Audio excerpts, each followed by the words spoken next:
Bom dia, senhores e senhoritas, tudo bem com vocês? Vamos então dar continuidade às nossas aulas de filosofia. Na última aula nós vimos sobre o princípio da falsibilidade e hoje nós vamos ver sobre a revolução científica. Antes da gente entrar no nosso assunto de hoje, vamos corrigir as atividades da aula passada. Deixei para vocês a página 23 e 24, né? Página 23. Estabeleça distinções entre o princípio neopositivista da verificabilidade e o da falsibilidade indicado por Popper. Bem, o princípio da verificabilidade vai dizer que uma teoria científica, para ser válida, ela deve ser submetida ao teste da verificação empírica.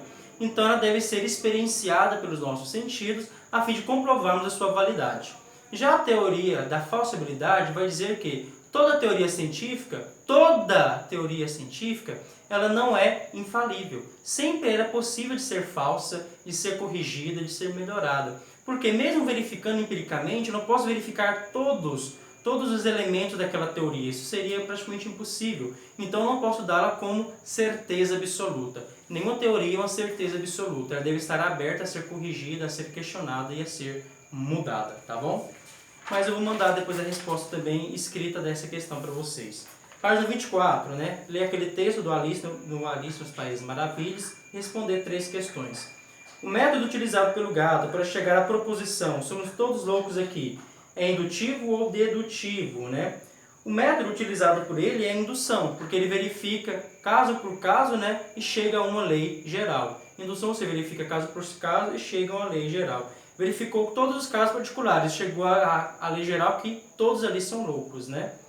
Pode-se dizer que o gato recorreu ao argumento ad hoc para concluir que Alice era louca? Explico por quê. Sim, porque ele chegou à lei geral que todos ali são loucos, né? Ele é louco, o cartoleiro é louco, a lebre é louca. Então Alice chegou ali, ele disse, você é louca, você também veio para cá? Só que ele fez um argumento ad hoc porque ele forçou a realidade.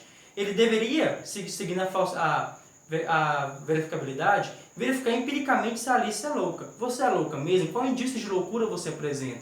Mas não. Somente pelo fato dela chegar naquele local, ele já incluiu ela como louca, sem verificar, sem ter certeza. Então ele forçou a realidade.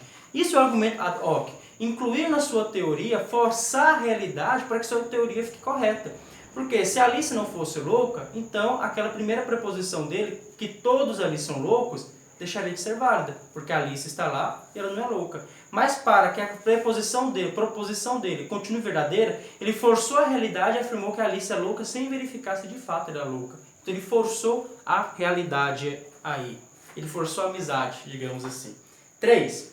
Ao admitir a proposição um cachorro não é louco, o gato agiu de acordo com o princípio da verificabilidade ou da falsibilidade? Justifique. Ele não agiu seguindo nenhum nem o outro. Para ele seguir o princípio da verificabilidade, ele teria que verificar empiricamente se o cachorro é louco. Ele teria que chegar lá, ver quais são os indícios de loucura que ele apresenta. Ele não fez isso. Se ele fosse seguir o princípio da falsibilidade, ele teria que deixar a teoria dele aberta para ser averiguada, como uma proposição, como uma indicação. Não como uma verdade absoluta, mas ele já apresenta como uma verdade absoluta. Então ele foge também da falsibilidade quando ele afirma que a proposição dele é uma verdade absoluta. Ele não deixa aberta para ser verificada, ser corrigida, ser modelada, né? Então ele não segue nenhum nem o outro, tá bom? Página 25, então. Também vou mandar essas respostas escritas para ficar mais clara a explicação. Página 25, Revolução Científica. Gente, o conhecimento científico, né? A ciência, ela evolui, isso é óbvio. Mas essa evolução, ela acontece de forma contínua ou ela acontece por rupturas? Um conhecimento é encaixado no outro ou acontece rupturas? No conhecimento seguinte, nada tem a ver com o conhecimento passado. Isso que nós vamos ver hoje. Segundo o que nós iremos ver hoje, acontece por rupturas. A gente viu no começo, né, que o positivismo acredita que não, que é contínuo. Já hoje, os 2 autores de hoje acreditam que o conhecimento é dado por rupturas, tá bom? Então, esse primeiro autor aqui, o Thomas Kuhn, ele vai acreditar que o conhecimento é dado por rupturas. E ele vai colocar aqui alguns momentos do conhecimento. Acompanhe comigo esse 4º parágrafo aqui, ó. Essa visão se propôs de forma... antes de ler esse parágrafo, eu vou querer explicar isso aqui para vocês para ter maior sentido. Segundo ele, na ciência nós temos o momento da ciência normal. que é a ciência normal? O que é que eu escrevi só normal? O que é a ciência normal? É a formação do paradigma e a aplicação das suas leis à realidade. O que é um paradigma? Paradigma é uma visão de mundo que nós acreditamos ser a correta. É uma visão de mundo que nós acreditamos ser a correta. Então, segundo ele, há um momento na ciência que é a formação desse paradigma e a aplicação das suas leis. A formação do paradigma, por exemplo, na Idade Média, um pouco até antes, na Idade Média já começou a falhar essa teoria, mas de que a Terra é o centro do universo, a teoria geocêntrica. Então teve um momento da formação desse paradigma e depois da aplicação das suas leis. Ah, a Terra está no centro, então tal coisa deve acontecer desse jeito, tal coisa deve acontecer desse jeito. Então esse é o momento, a formação do paradigma e a aplicação das suas leis. Segundo momento, a revolução científica. Esse paradigma ele começa a se mostrar instável, porque ele começa a se mostrar falho. Então acontece um fenômeno ali que esse paradigma não explica. Então esse paradigma ele começa a ser abandonado e nós vamos agora desenvolver um outro paradigma. Então eles começaram a observar que se a Terra estivesse no centro, tal acontecimento não deveria acontecer dessa forma. Tal movimento do planeta, tal estação não deveria acontecer assim. Tal movimento do Sol também não deveria ser assim. Então vamos percebendo essas falhas desse paradigma e esse paradigma então vai ser modificado. Esse é o segundo momento. Aí depois vai voltar um primeiro. Esse paradigma então, esse novo paradigma vai ser adotado, ele vai começar a aplicar as leis dele, só que ele vai perceber que ele é falho também, a gente vai adotar outro. Então vai ser esse movimento assim, ó, de evolução, mas de evolução de ruptura. Porque um paradigma nada tem a ver com o outro. Segundo Thomas Kuhn. Agora sim, vamos lá no quarto parágrafo, né? Essa visão se opôs de forma radical ao ideal positivista de progresso, resultando na afirmação de que não há uma continuidade evolutiva entre os diferentes modelos científicos, mas sim ruptura e descontinuidade. Afinal, segundo Kuhn, apesar de todos os ajustes de um modelo de ciência, apesar de todos os ajustes que um modelo de ciência procurasse incorporar, ele ainda haveria de enfrentar problemas insolúveis. Justamente por isso, o pensador não adotava a verificabilidade nem a falsibilidade como critério para avaliar as teorias científicas. Ele ressaltava que a nova ciência viria sempre de um novo paradigma, algo maior do que uma teoria, algo maior do que a teoria anterior. Então, nem a falsibilidade, nem a verificação empírica, para ele, são fatores seguros do conhecimento, porque esse conhecimento ainda vai ser abandonado, ele não é seguro. Nada é estável aqui, tá bom? Tudo é instável para ele, tudo é maleável, tudo vai mudar totalmente. Então, nem a falsibilidade, nem a verificabilidade são válidas aqui. Ou seja, um conjunto de princípios capaz de dirigir o olhar humano, de dar novos rumos a investigações sobre a realidade. Dessa forma, por exemplo, a física de Einstein, ou a quântica, não teria surgido em continuidade à física newtoniana, mas pela ruptura com ela, orientando-se por novos paradigmas. Tá certo? Então, para ele, tudo é ruptura, tudo é diferente, e tem esses dois momentos aqui da ciência. Gaston Bertrand, não sei se a pronúncia é essa, mas vamos fazer de conta que a pronúncia é essa, né? Gaston Bertrand. Ele vai dizer o seguinte, né? Ele também não vai considerar o saber científico acumulativo, né? Para ele tudo é descontínuo, né? Para ele tudo é descontínuo, tudo é ruptura. E qual é a característica especial dele, né?